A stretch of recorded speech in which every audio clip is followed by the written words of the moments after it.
Chapter 27. Time to Go. Even though the moon is bright, I see the light of the fire burning next to the creek long before we reach the clearing where our gang's cabin is located. It's a much bigger fire than usual, far larger than to cook anything, and certainly not needed for warmth on a balmy summer night such as this. But the fire is not the only thing out of the ordinary. Right close to the creek, not far from the fire, is a flat shelf where the bank juts into the stream. It's a week since I've been here, but someone else in our gang clearly has been here to construct what's been built on that shelf. At first, I took it for a big mound of brush, but as we come closer, I can see it is way different from that.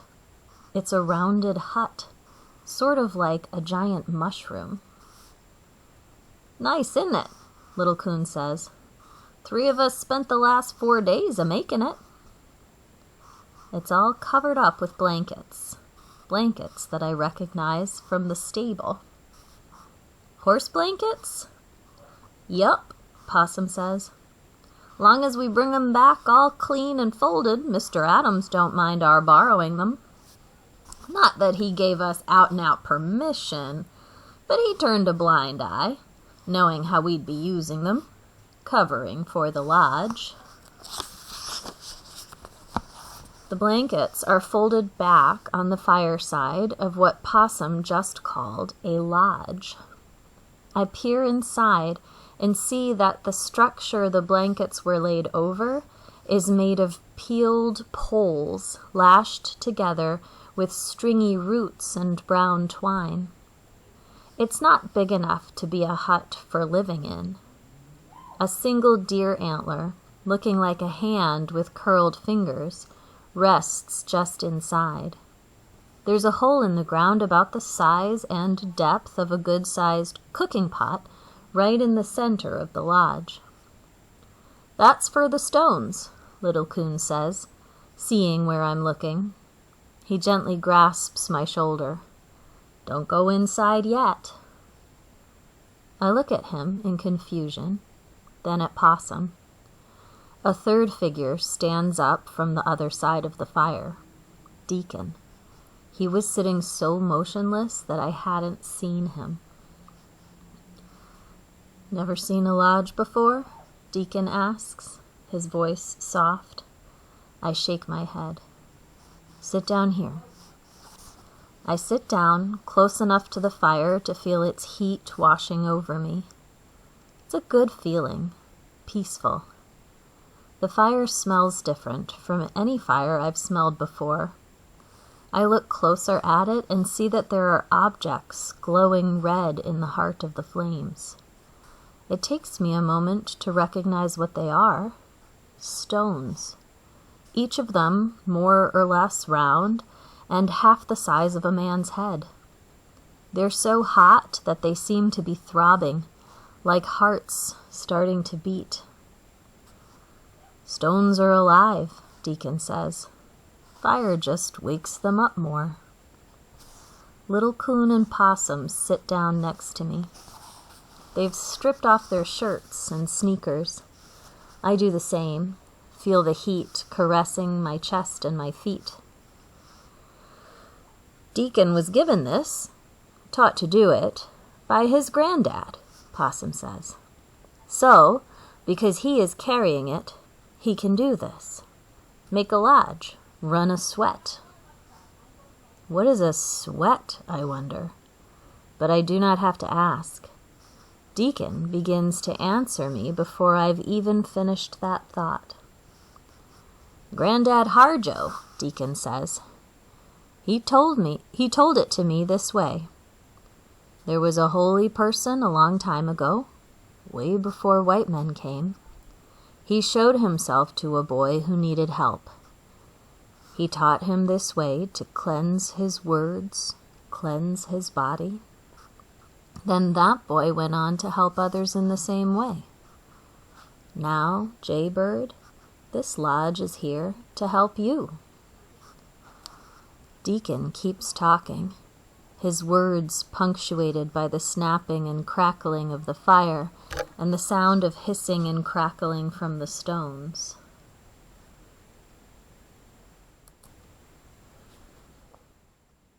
Grandfathers, Deacon calls them. What he explains to me seems to be coming as much from those stones as that fire, as from his voice. I nod my head now and again as he talks. Then he looks up at me. "Are you ready?" he finally says. "Yes." He and I take off all our clothes and crawl into that lodge, one after the other. I sit at the very back, facing the door that opens. I was told toward the west. It's the direction of the dawn, the new day, the beginning of life. Possum, who is the firekeeper, moves burning pieces of wood aside with the pitchfork. He levers out a glowing stone, then carefully scoops it up. He reaches it into the lodge where Deacon uses that deer antler I saw earlier to guide that rock, pulsing with heat, off of the pitchfork's tongs and into the hole in the center. 1 stone, 2 stones, another and another. Even with the door open to the night air, I feel the heat building inside the lodge. Eventually the hole is filled, and Deacon holds up a hand to signal enough. Little Coon, who's the doorkeeper, passes a bucket of water into Deacon. Then Little Coon pulls the blankets down to close the door. Deacon and I are alone with the stones, their glow like that of miniature suns. I can't say how long we're inside the lodge. It's as if time doesn't exist. Deacon prays and sings, and I do my best to sing along with him. The heat is like nothing I've ever felt before, especially whenever he splashes water on the stones and steam rises to wrap itself around our bodies. Every inch of my skin feels as if it's on fire, yet it also feels cleansed at the same time. Finally, after one more song, the 4th one, I think, Deacon lets out a long cry.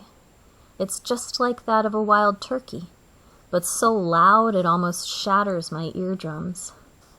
Immediately the blankets are thrown up and aside as Little Coon opens the door.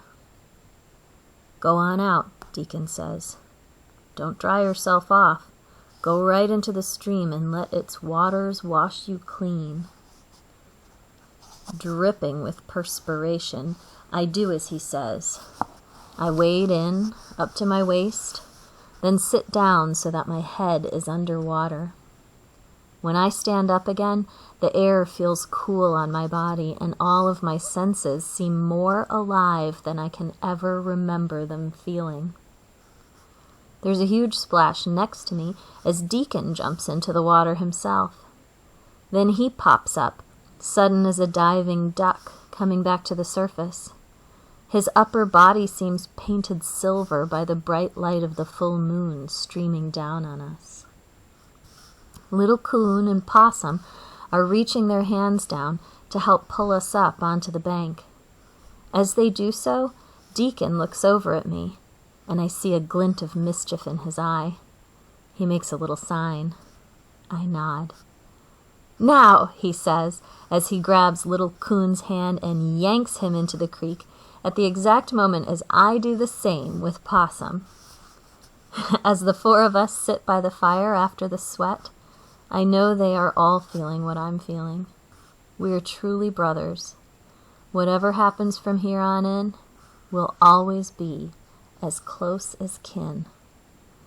Deacon looks over at me. "Tell us about it," he says. I don't have to ask him what he means.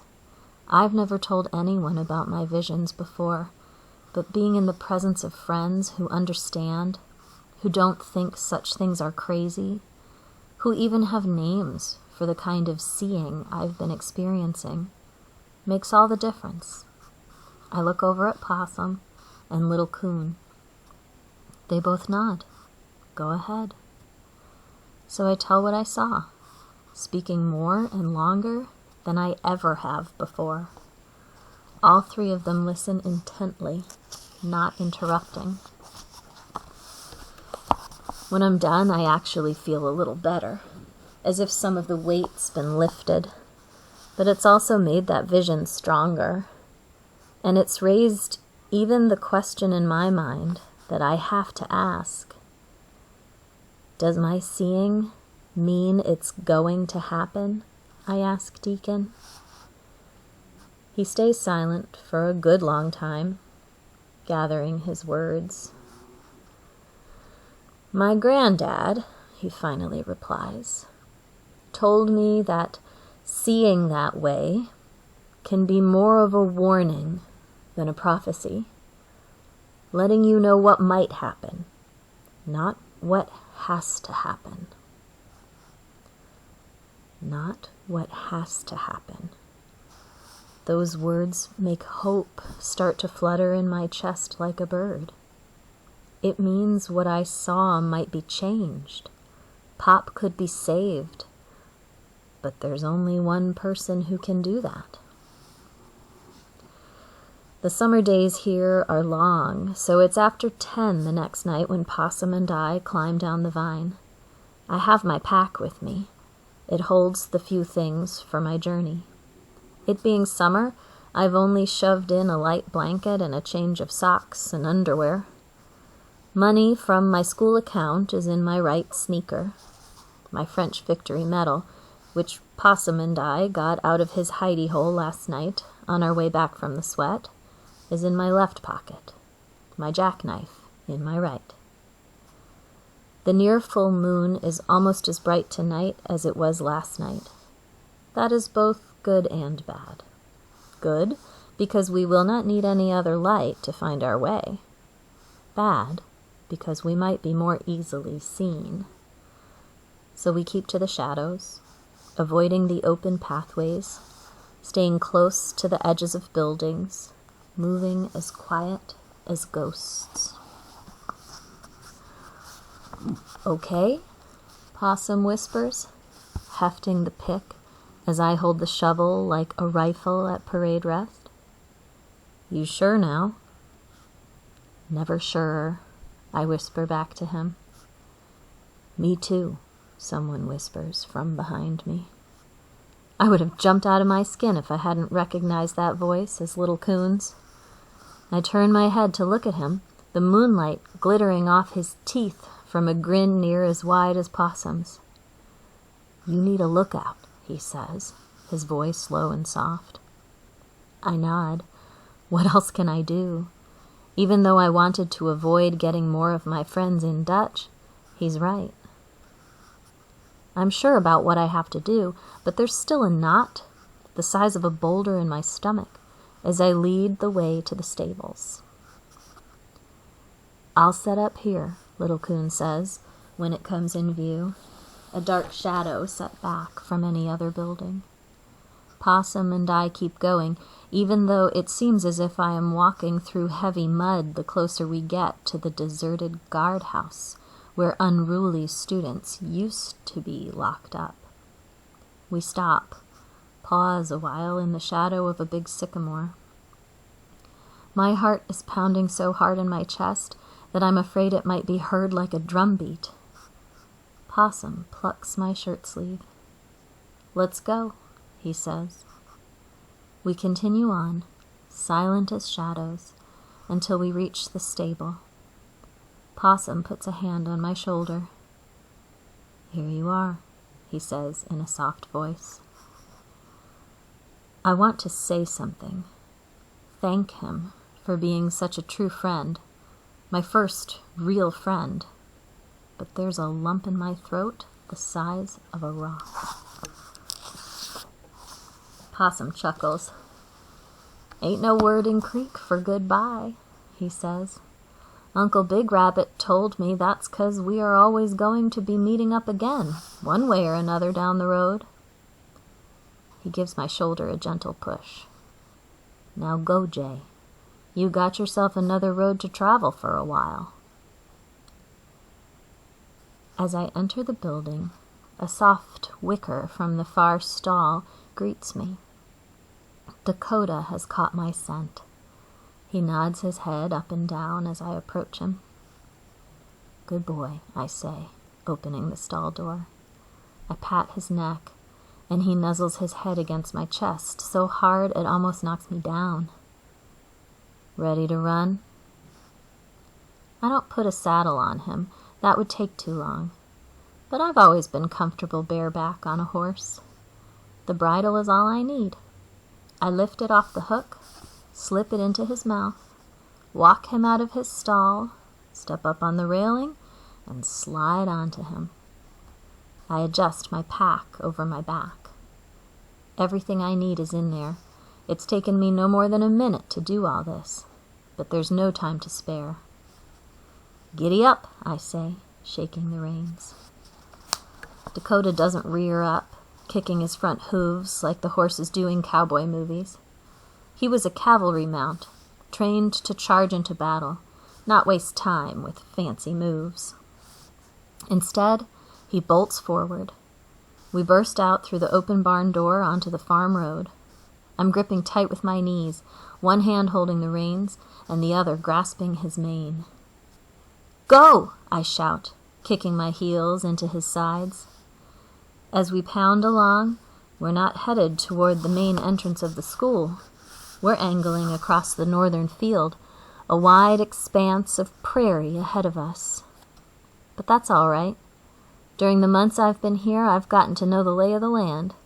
The direction we're heading is the way I want to go, and a shorter way by at least a mile.